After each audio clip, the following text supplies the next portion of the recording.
사랑하는 극동방송 애청자 여러분, 한 주간 동안 평안하셨습니까? 저는 부천 상동 21세기 교회 안치우 목사입니다.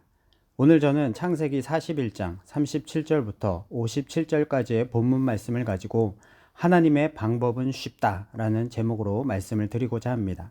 하나님이 함께 하신 요셉의 인생을 통하여 우리가 배울 것은 무엇일까요? 첫 번째로 달란트의 비율을 알라는 것입니다.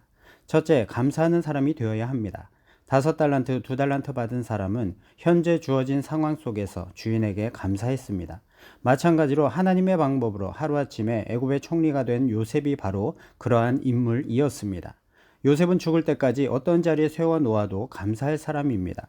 그는 보디발 장군 집에서 노예로 있을 때도 감사로 살았던 사람입니다. 비록 노예 신분이었지만 항상 감사로 살아가는 요셉을 하나님은 가정 총무가 되게 해 주셨습니다. 감사의 보너스인 것입니다. 그러다가 보디발 장군의 부인이 유혹하는 것을 뿌리치는 과정에서 억울하게 누명을 쓰고 옥에 갇히는 신세가 됩니다. 옥에서 요셉은 더 큰 감사를 합니다. 죄를 범하지 않게 됨을 인하여 하나님께 감사를 합니다. 죽지 않고 살아나 옥에 갇히게 된 것을 감사합니다. 그럼에도 불구하고 감사하는 요셉을 하나님은 옥에서 총무가 되게 하십니다. 요셉은 옥에서 술 맡은 관원장의 꿈을 해석해주고 자신의 처지를 기억해 줄 것을 부탁하지만 술 맡은 관원장은 요셉을 까맣게 잊어버립니다. 요셉은 처음에는 무척이나 서운하고 분노하며 소화하기 어려운 일이었지만 시간이 지나면 지날수록 요셉은 지난날 자비를 베풀어 주신 하나님께 감사를 하였고 오늘날 이렇게 세워주신 하나님께 감사를 드렸고 앞으로 하나님께서 자기에게 열어주실 제2의 인생길을 생각하며 감사했습니다. 하나님은 감사하는 사람에게 그가 어느 자리에 있든지 어떤 환경에 처하든지 그의 인생을 쉽게, 놀랍게, 기적적으로 그의 길을 열어주시고 그의 문제를 쉽게 해결해 주시는 것입니다. 하나님은 감사하는 사람에게 일을 쉽게 하십니다. 감사는 자기 신앙과 인생의 기초여 터인 것입니다. 둘째, 성실하고 부지런한 사람이 되어야 합니다. 5달란트, 2달란트 받은 사람은 주인에게 달란트를 받자마자 일터로 나갔습니다. 그러나 1달란트 받은 사람은 몇 달 동안 뜸을 들이다가 달란트를 땅에 묻어버리고 그때부터 주인을 원망하고 대적하는 자로 전락해 버린 것입니다. 하나님은 게으른 자를 싫어하십니다. 가망성이 없기 때문입니다. 하나님은 요행을 바라는 자를 미워하십니다. 미신적이기 때문입니다.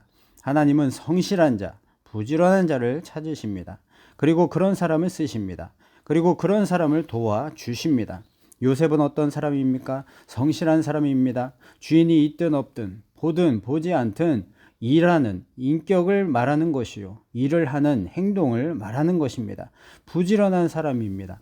성실과 부지런한 것은 자기 신앙과 인생을 바르게 세워가는 건축과도 같은 것입니다. 셋째, 정직한 사람이 되어야 합니다. 요셉이 보디발 장군으로부터 그 큰 가정의 재무와 행정 일체를 맡을 수 있었던 것은 물론 하나님의 은혜임은 당연한 사실이지만 그 전에 그의 정직과 진실 때문이었습니다. 사람은 정직한 자를 신뢰합니다. 그리고 그런 사람을 믿고 맡기는 것입니다. 정직은 자기 인생의 건축이 부실하지 않게 하는 것입니다. 견고한 공사를 하는 것입니다. 주님은 어느 곳이나 계십니다. 우리는 요셉처럼 주어진 환경에 대하여 범사에 감사하고 우리가 해야 할 일과 맡겨진 것에 대해 성실하고 부지런해야 합니다. 하나님 앞에, 우리는 사람 앞에 정직하고 진실해야 되는 것입니다. 이럴 때 하나님은 우리의 인생을 인도해 주시는 것입니다. 하나님의 방법은 참으로 쉽습니다. 두 번째로 하나님의 때가 반드시 있음을 알라는 것입니다. 5달란트, 2달란트 받은 사람은 주인이 오는 때를 항상 기다리며 하루하루를 설레이는 마음을 가지고 살았습니다. 그러나 1달란트 받은 사람은 주인이 오는 때가 분노의 폭발 시간이요, 따지는 항의 시간이요, 내 생각을 쏟아내는 기회였던 것입니다. 하나님의 때는 반드시 있는 것입니다. 노예에서 애굽의 총리가 되기까지 요셉의 13년간 이것이 하나님의 시간이요, 이것이 하나님의 때입니다. 우리들은 힘이 들어도 죽을 것 같아도, 더 이상 길이 없는 것 같아도, 망할 것 같아도, 더 이상 소망이 전혀 보이지 않아 깜깜할 때에도 하나님이 보이지 않는 것 같고 나를 떠난 것 같고 나는 버림받은 것 같아도 여러분 기억하십시오.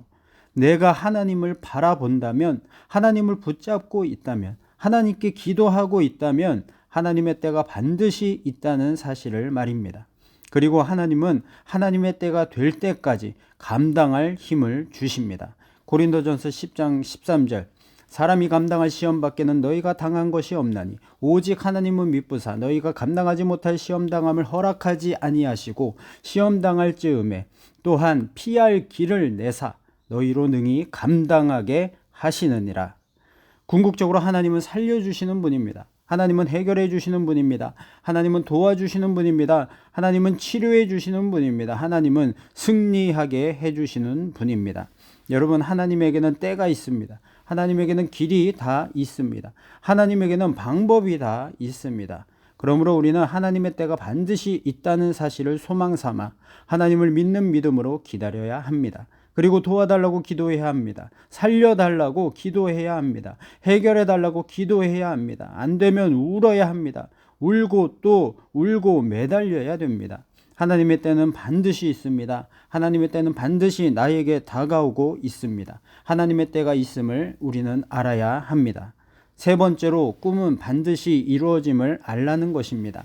꿈은 반드시 이루어지는 것입니다. 꿈은 우리에게서 나오는 것이 아니기 때문입니다. 요셉의 꿈은 먼 옛날에 벌써 계획된 하나님의 설계였습니다. 창세기 15장 13절, 여호와께서 아브라함에게 이르시되 너는 반드시 알라 내 자손이 이방에서 객이 되어 그들을 섬기겠고 그들은 400년 동안 내 자손을 괴롭히리니. 요셉의 증조 할아버지인 아브라함 때 하나님은 아브라함에게 이 꿈을 약속하셨습니다. 그리고 그것이 증손자인 요셉을 통하여 이루어지고 있는 것입니다. 문제는 우리들에게 꿈이 있느냐는 것입니다. 개꿈, 세상의 꿈, 욕심의 꿈이 절대로 아닙니다. 하나님으로부터 온 것, 성경으로부터 온 꿈입니다. 물론 꿈이 이루어지는 데는 많은 어려움이 있습니다.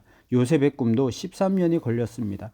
그리고 그 꿈이 이루어지기까지 요셉은 파란만장한 고난과 역경의 삶을 살아야 했습니다. 그러나 하나님이 주신 꿈은 반드시 이루어집니다. 조니 에릭슨 타다는 미국에서 최우수 체육인으로 선정될 만큼 촉망받는 수영 선수였습니다. 그녀는 다이빙 연습 도중에 잘못 떨어져 목뼈가 부러지는 사고를 당해서 목 아래로 전신이 마비되고 말았습니다. 그녀에게는 더 이상 희망이 없는 것처럼 보였습니다. 전신마비라는 장애를 가지고 살아간다는 것은 마치 난공불락의 성 여리고를 무너뜨리는 것처럼 불가능해 보였습니다. 그러나 조니는 절망하지 않았습니다. 자신이 그렇게 된 것은 분명 하나님의 뜻과 목적과 계획이 있을 것이라고 믿었습니다. 그러나 어느 날 하나님이 주시는 마음을 따라 입에 붓을 물고 그림을 그리기 시작하였습니다. 마침내 그녀는 광고 미술과 상업 미술 분야에서 유명한 화가로 성공할 수 있었습니다.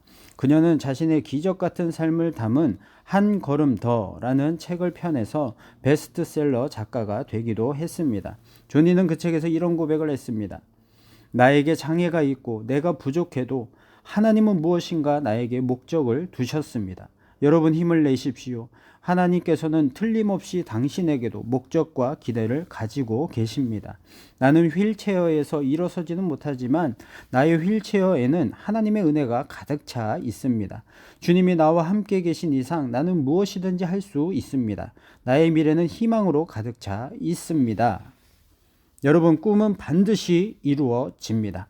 꿈을 가진 사람은 절대로 낙심하지 않습니다. 절망하지 않습니다. 포기하지 않습니다. 꿈이 이루어진다는 것을 믿기 때문입니다. 그리고 우리가 꼭 기억해야 할 것은 사람은 꿈대로 된다는 것입니다. 참새 꿈을 가진 사람은 참새 인생이 됩니다. 독수리 꿈을 가진 사람은 독수리 인생이 됩니다. 까마귀 꿈을 가진 사람은 까마귀 인생이 되는 것입니다. 사랑하는 여러분, 하나님의 방법은 쉽습니다. 하나님은 마침내 다 이루시는 분입니다.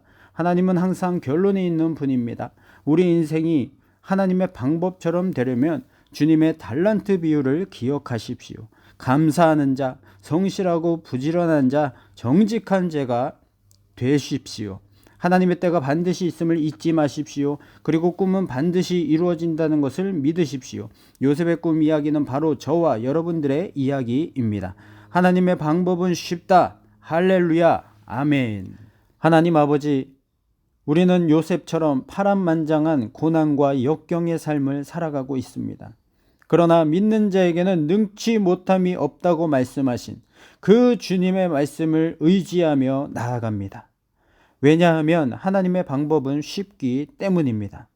우리 모두가 우리 주님의 전능하심을 믿고 끝까지 포기하지 않고 하나님의 꿈을 이루어가는 거룩한 하나님의 백성으로 살게 도와주시옵소서. 예수님 이름으로 기도하옵나이다. 아멘.